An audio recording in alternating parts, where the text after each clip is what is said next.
রাবড়ি, সন্দেশ, সীতাভোগ, মিহিদানা, ম করা গন্ধ, গন্ধে মাখামাখি নস্টালজিয়া।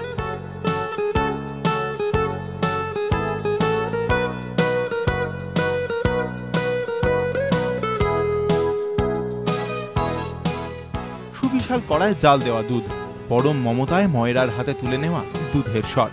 শুধু কি মিষ্টি, তার গায়ে যে ভালোবাসার টুকরো। সেখান থেকেই তো চুঁইয়ে পড়া রাবড়ি, মালাই চমচম কি রসমালাইয়ের সুগন্ধি মৌতাক। স্বাদের বৈভব, বাংলার মিষ্টান্ন শিল্পের চিরন্তন ছবি।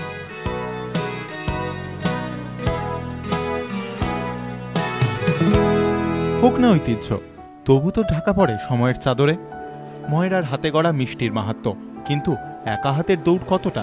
সাবেকি সন্দেশ থেকে ডিজাইনার মিষ্টি, শহর থেকে শহরতলিতে ছড়িয়ে পড়ার সুবাদে তার চাহিদাও যে আকাশ ছোঁয়া।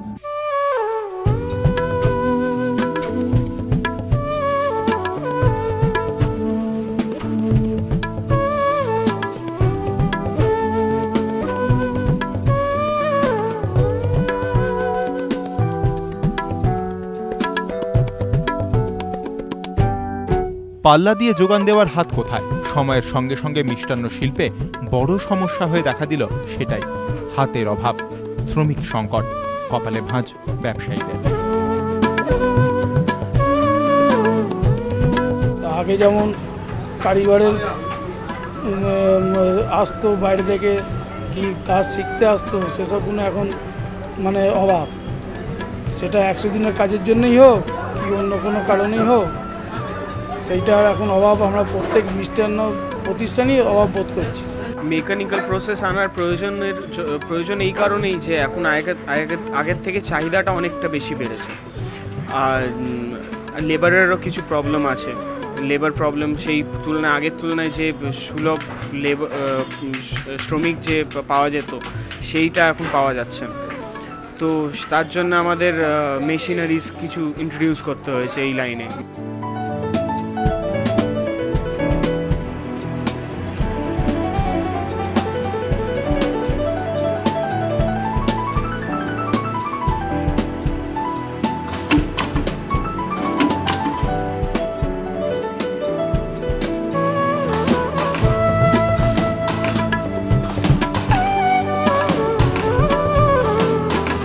চূড়ান্ত শ্রমিক সংকটের মধ্যেই শুরু বিকল্প পথের খোঁজ।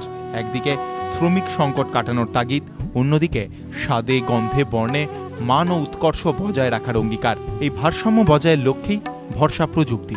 মিষ্টির প্রয়োজনেই যন্ত্রের খোঁজ। জাপান, তাইওয়ান, হংকং, ইংল্যান্ড, বিশ্ব জুড়ে চলল সেই অনুসন্ধান। সেসব দেশের বিভিন্ন যন্ত্রের কিছুটা প্রযুক্তিগত রদবদল ঘটিয়েই বাংলার মিষ্টির উপযোগী করে নতুন যন্ত্রের উদ্ভাবন ঘটালেন বাংলার কয়েকজন উদ্যোগপতি। বাঙালির রসনা তৃপ্তির উদ্দেশ্যেই আবিষ্কার। ময়রার হাতের নিখুঁত ছোঁয়া এবার মেশিনের ধাতব হাতেই।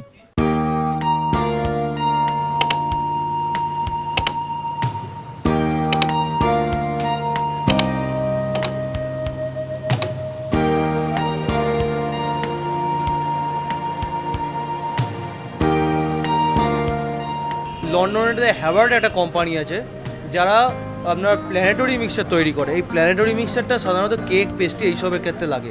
কেক, পেস্ট্রি, ক্রিম ফেটানো বা যে কোনো কিছু ক্ষেত্রে। তো এই কেক, পেস্ট্রি, ক্রিমটাকে আমরা কনভার্ট করেছি আমাদের বোঁদে, মিহিদানা এইসব মেশিনের মধ্যে, এবং আস্তে সাকসেস। আবার সম্প্রতি চায়নায় যে চাউমিনের যে মেশিন হয় তাকে কনভার্ট করে আমাদের হয়েছে সীতাভোগ বা ছানার পোলাও, এই ধরনের মেশিন।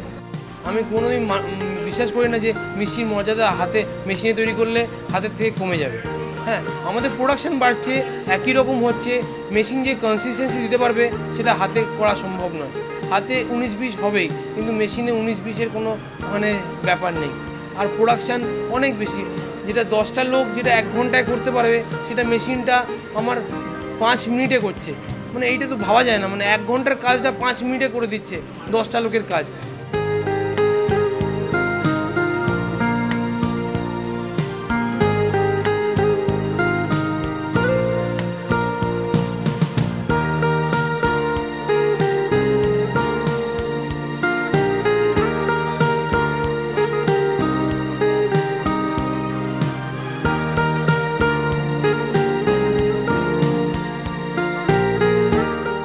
খাদ্য বিশেষজ্ঞদের মতে যন্ত্রের ধাতব হাতে তৈরি মিষ্টির আয়ু কিন্তু অনেক বেশি, টাটকাও থাকে অনেক দিন। হাইজেনিকের জন্য মেকানাইজ হাতে করে করলে কি যে কোনো কারিগর করুক তার গা থেকে ঘাম পড়তে পারে, পড়তে পারে গরমের সময়, সেইটা যাতে না হয়। এমনকি আমাদের তৈরি প্রোডাক্ট বেশি দিন মানে স্থায়ী হওয়ার জন্য হচ্ছে মেকানিজম।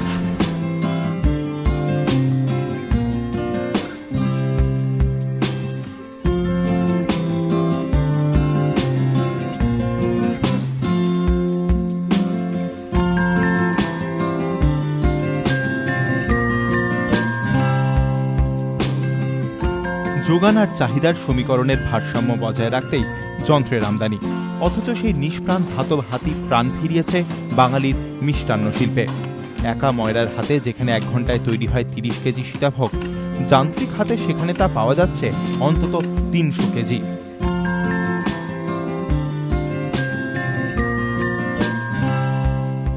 জল ভরা আম, আতা, শঙ্খ এমন হরেক সন্দেশেরও উৎপাদন বাড়ছে এভাবেই প্রযুক্তির হাতে। শুধু তাই নয়, প্রযুক্তির দাক্ষিণ্যে কৌলিন্যও বাড়ছে মিষ্টান্ন শিল্পের। আর শুধু পাড়ার মিষ্টির কারিগর নন, শিক্ষিত ডিগ্রিধারীরাও এখন প্রবল সম্ভাবনা খুঁজে পেয়েছেন এই শিল্পে, উৎসাহী আধুনিক প্রজন্ম। তবু তর্কের শেষ নেই, কারিগরের হাতে মাখা ছানা, কড়াপাক বা নরম পাকের যে স্বাদ, যন্ত্রের হাতে তা মিলবে কিভাবে? প্রশ্ন তুলছেন বিশুদ্ধবাদীরা।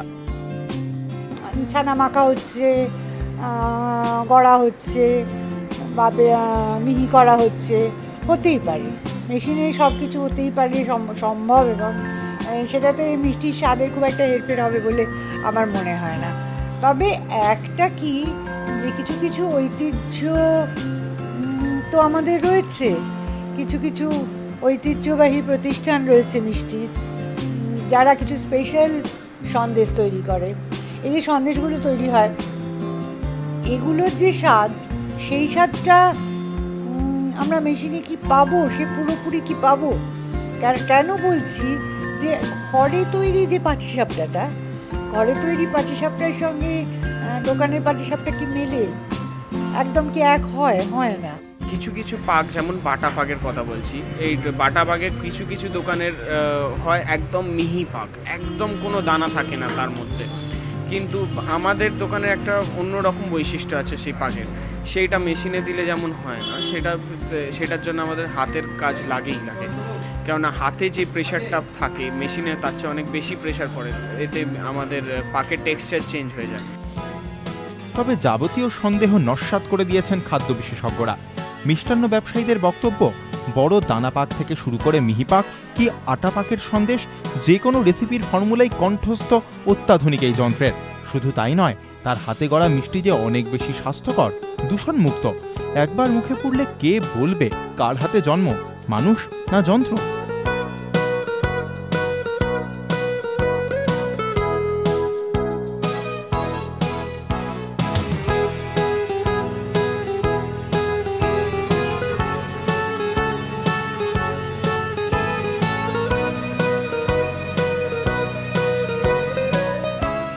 মানুষ থেকে যন্ত্র, বাঙালি মিষ্টির হাত বদলেও কিছু কম হয়নি স্বাদের মায়া।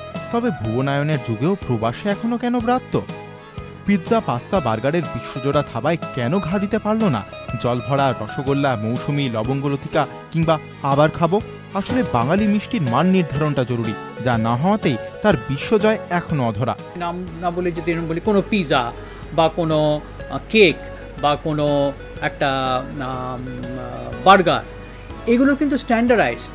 সারা পৃথিবীতে বার্গার বলতে সবাই জানে কি বার্গার, পিৎজা বলতে কি পিৎজা, কিন্তু রসগোল্লা বললে একই রকম বলবে, একই রকম টেস্ট, এক একটা দোকানের এক একটা রসগোল্লা।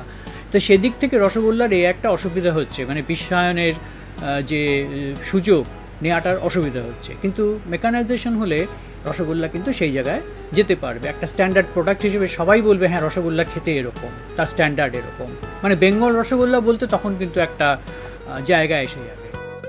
মোহিনী রূপ আর স্বর্গীয় স্বাদ নিয়েও বারবার চাইনিজ, কন্টিনেন্টাল কুইজিনের কাছে গোল খেয়ে যায় বাঙালির অমর সৃষ্টি। তবু বন্ধ হয়নি স্বপ্ন দেখা। কে জানে, অদূর ভবিষ্যতে হয়তো আইফেল টাওয়ারের নিচে কোনো যুগলের প্রেম উদযাপনের অনুঘটক হবে চকলেট মাটপাই কিংবা বেকড রসগোল্লা। ক্যামেরায় প্রীতম চক্রবর্তী ও কিশোর মালাকারের সঙ্গে সঞ্চয়ন মিত্র, এবিপি আনন্দ, কলকাতা।